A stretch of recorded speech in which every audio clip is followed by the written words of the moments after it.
Good afternoon guys and welcome back to Get Good at Golf. You'll join me here at the third hole at Woolley Park, a nice par 3, 150 yards today, and we're going to talk a little bit about course management. As you see the fly over here, we can see this is a par 3 with bunkers at the front of the green. We can see it's a two-tiered green.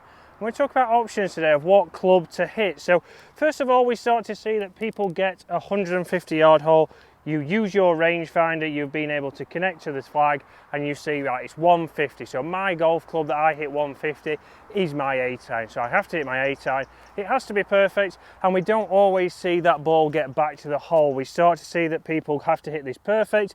We don't always catch it great, and it comes up short, maybe brings that bunker into trouble, or it just reaches the front of the green and you leave yourself a 40-50 foot putt, which we know by tour averages you would be expected to 3-putt from. So let's talk about tour averages. From 150 yards, you're expected to hit it on tour would be to around about 35 feet. So don't put too much pressure on yourself here. It's all about hitting the green and making this hole as easy as possible.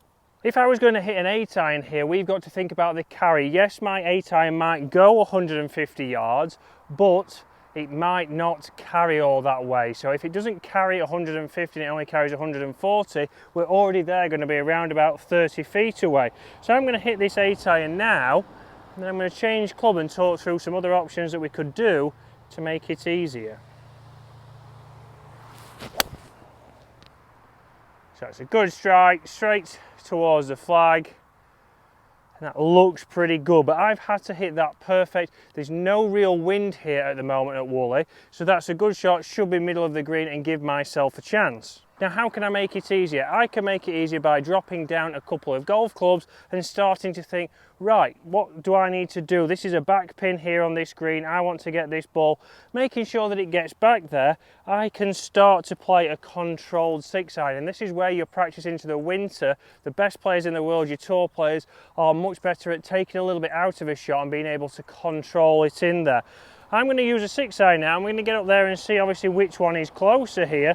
But if I'm going to take a little bit out of a shot, this is where a lot of people start to get confused. So all I need to do with my 6-iron is go down around about an inch on the grip. So I've got a little bit shorter length on the grip, so I'm a little bit down that. That's going to take a little bit of speed out of this, because how many times I see people go, I'll control the 6-iron in, I'll hold the grip as normal, they get too much speed, they airmail the green and they say, well, I should have just hit a hard 7-iron or a hard 8-iron. Once we've done that, again, I'm going to narrow my stance a little bit.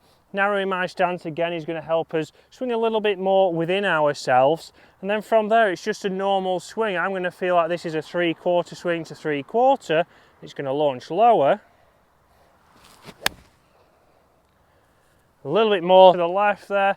That's landed just at the front of the green, and that has run up. So there, not the perfect strike. It did go a little bit left, but let's get up there and see where they have gone and which is the closest. Okay, so as we come up to the green, we can see that the 8-iron is just to the right of the flag, and we've got the 6-iron there just to the left. So guys, think about it. If you're not swinging it the best, if you're not hitting the ball flush on any given day, then do give it a try. Drop down a couple of clubs, get that stance a little bit narrower, take a little bit of speed out of it, down the club, and you should be able to get pin high, nice and easy, even from not the best of strikes.